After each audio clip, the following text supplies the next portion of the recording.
Assalamualaikum dengan Om AI dan kamu semua bersama kita update cara beragama Islam sesuai dengan Al-Quran dan As-Sunnah.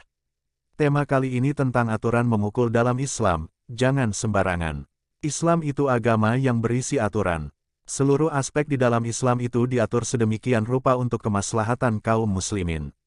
Bahkan, memukul anak dan istri juga ada aturannya. Oleh karena itu, dalam Islam, sangat melarang kekerasan.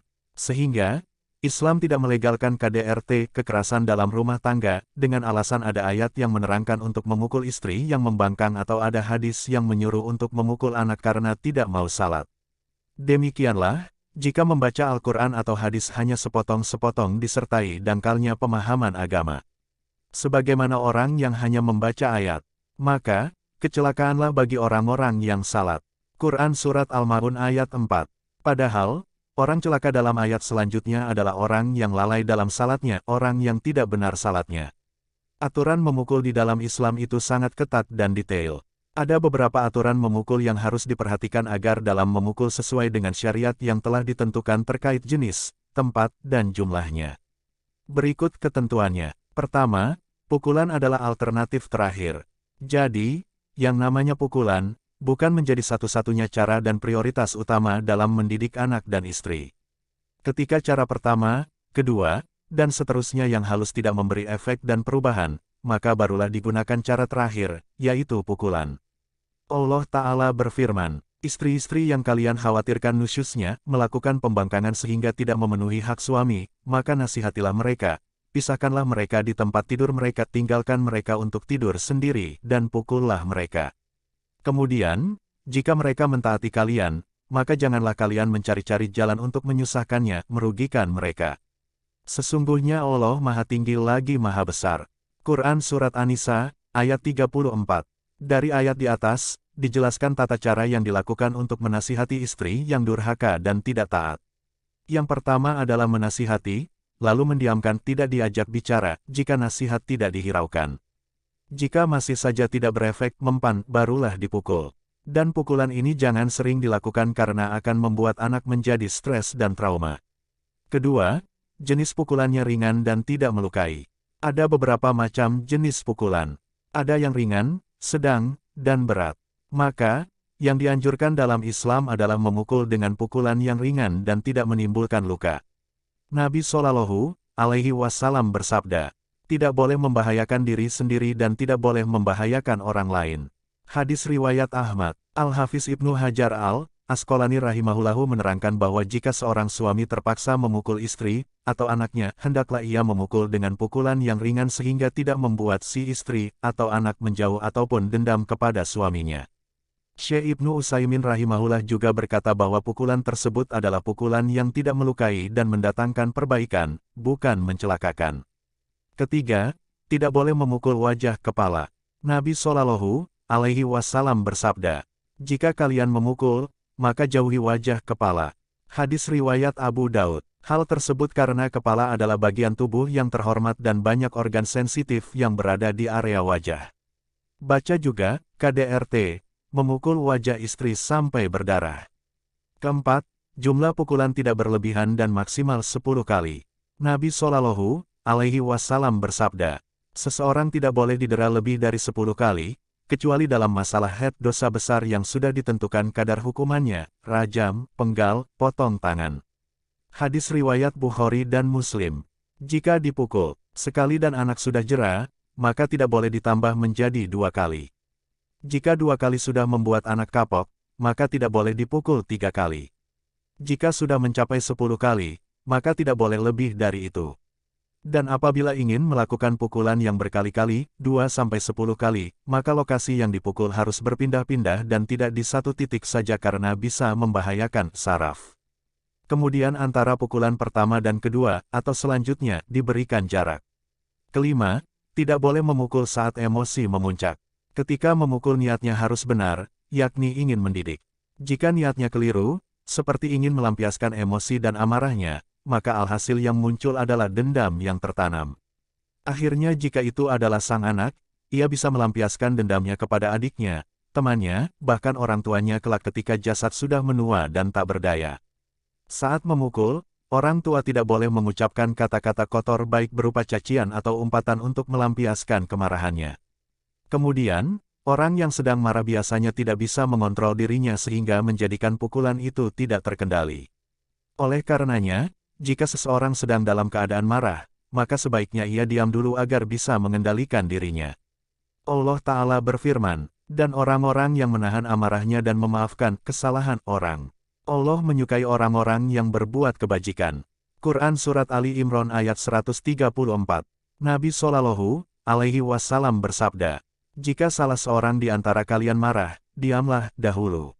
Hadis riwayat Ahmad. Dalam sabda beliau yang lain, orang yang kuat bukan yang banyak mengalahkan orang dengan kekuatannya. Orang yang kuat hanyalah yang mampu menahan dirinya di saat marah. Hadis riwayat Bukhari. Keenam, disesuaikan dengan kadar kesalahan. Kesalahan itu tidak satu level. Ada yang ringan, sedang, dan berat. Maka dari itu, hukuman yang diberikan juga tidak sama. Jika kesalahan yang dilakukan ringan, tetapi hukuman pukulan yang diberikan berat, maka termasuk bentuk kezaliman. Nabi Shallallahu Alaihi Wasallam bersabda, bertakwalah kalian semua kepada Allah, dan takutlah kalian dari perbuatan zalim, karena sesungguhnya kezaliman itu akan menjadi kegelapan pada hari kiamat. Bukhari dan Muslim. Orang tua adalah sebagaimana dokter yang memberi obat. Tatkala dokter memberi obat, maka dosis yang diberikan disesuaikan dengan tingkat penyakit yang diderita. Jika penyakit parah dan diberikan obat dosis kecil, maka tidak akan memberikan efek. Sebaliknya, jika penyakit yang diderita ringan dan diberikan obat dengan dosis tinggi, maka akan terjadi overdosis. Begitu pula, orang tua harus memberikan hukuman sesuai dengan kadar kesalahannya. Seorang sahabat yang bernama Jusun datang menemui Nabi Shallallahu Alaihi Wasallam seraya berkata, wahai Rasulullah, terkadang istri atau anakku membuat aku marah. Dengan cara apa aku menghukum mereka? Beliau menjawab, maafkan. Dia mengulangi lagi ucapannya 2 hingga 3 kali. Akhirnya Nabi Shallallahu Alaihi Wasallam bersabda, jika memang engkau harus menjatuhkan hukuman, maka hukumlah sesuai dengan kadar kesalahan dan hindari wajah. Hadis riwayat At-Tabarani. Dari Abdullah bin Busr sahabi radhiyallahu anhu ia berkata, ibu saya pernah mengutus saya ke tempat Rasulullah Shallallahu Alaihi Wasallam untuk memberikan setandan buah anggur. Akan tetapi, sebelum saya sampai kepada beliau, saya makan buah itu sebagian. Ketika saya tiba di rumah Rasulullah, beliau menjewer daun telinga saya dalam riwayat lain, dan beliau mengusap kepalaku seraya bersabda, wahai anak yang tidak amanah. Hadis Ibnu Sunni. Dari sini, dapat diketahui bahwa Nabi Shallallahu Alaihi Wasallam memperlakukan anak sesuai dengan kadar kesalahan dan kondisi seorang anak. Beliau Shallallahu Alaihi Wasallam tidak membiarkan seorang anak tidak bertanggung jawab terhadap amanah yang telah diberikan. Dan sisi lain, beliau menghukum juga dengan tidak berlebihan. Baca juga, marah yang dianjurkan. Ketujuh, usia dipukul minimal sudah tamyiz. Tamyiz yaitu sudah bisa membedakan mana yang baik dan mana yang buruk, mana yang berbahaya dan mana yang tidak. Maka, tidak boleh ketika anak di bawah 5 tahun melakukan kesalahan yang remeh, bahkan ia tidak tahu kalau hal tersebut salah, lalu dipukul. Bahkan, sebagian ulama melarang untuk memukul anak di bawah umur 10 tahun, sebagaimana hadis. Perintahkan anak-anak kalian untuk melakukan salat saat usia mereka 7 tahun. Dan pukullah mereka saat usia 10 tahun. Dan pisahkan tempat tidur mereka. Hadis Abu Daud. Kedelapan, pukulan harus berefek positif, menimbulkan efek jera. Hal ini berdasarkan perkiraan yang kuat. Dilihat dari karakter yang dimiliki anak. Ada anak yang mungkin jika dipukul tambah melawan. Ada pula sebagian anak yang lembut, sensitif perasaannya. Maka, yang paling paham karakter seorang anak adalah orang tuanya jika tinggal serumah. Apabila disangkakan pukulan tersebut tidak menimbulkan efek jera, maka tidak boleh memukul dan harus menggunakan cara lain. Perintah memukul ini dibatasi apabila pemukulan itu mendatangkan manfaat. Karena kadang-kadang, anak kecil dipukul tapi pukulan tersebut tidak bermanfaat. Hanya sekedar menyebabkan jeritan dan tangis yang tidak bermanfaat. Kesembilan, tidak memukul ketika anak emosi dan menangis. Hendaknya dalam memukul anak tidak di saat si anak akalnya kurang sempurna, semisal ketika ia sedang menangis. Hal ini karena jika memukul anak ketika akalnya kurang sempurna, membuatnya tidak bisa memahami maksud dari pengajaran yang diinginkan, sehingga maslahat yang diharapkan tidak tercapai. Kesepuluh, alat yang digunakan tidak boleh melukai. Alat pukul bisa berupa tongkat, cambuk, ujung baju yang dianyam menjadi keras atau yang lain, asalkan tidak sampai melukai daging, namun hanya mengenai bagian luar kulit. Alat yang melukai daging semisal benda tajam atau batu, berarti bertentangan aturan memukul dalam syariat Islam. Sebaliknya, alat pukul juga tidak boleh terlalu lunak, tapi pertengahan. Rasulullah Shallallahu Alaihi Wasallam bersabda, "Gantungkanlah cambuk di tempat yang dilihat oleh penghuni rumah, sebab ia menjadi pengajaran bagi mereka." Hadits riwayat At-Tabrani. Maksud dari hadis di atas terkait perintah menggantungkan cambuk di rumah bukanlah untuk dipukulkan karena Nabi Shallallahu Alaihi Wasallam tidak memerintahkan untuk melakukan hal tersebut kepada siapapun dan Nabi tidak pernah melakukannya kepada istri, anak, atau pembantu beliau. Keberadaan cambuk yang digantung tersebut tujuannya agar mendorong anak-anak untuk taat kepada orang tua, melaksanakan perintah agama, bersikap sopan, serta berakhlak mulia. Bukanlah maksud hadis di atas agar orang tua atau suami sering memukul anggota keluarganya. Namun, supaya sekadar membuat anggota keluarga takut terhadap ancaman tersebut, sehingga mereka meninggalkan perbuatan buruk dan tercela. Ke-11, hentikan pukulan saat anak menyadari kesalahan. Pukulan adalah sarana untuk mencapai tujuan, anak sadar. Jika ketika dipukul sekali anak sudah sadar dan meminta ampun, maka tidak boleh melanjutkan pukulannya. Apalagi ketika si anak sudah menyebut nama Allah, maka harus dihentikan pukulannya.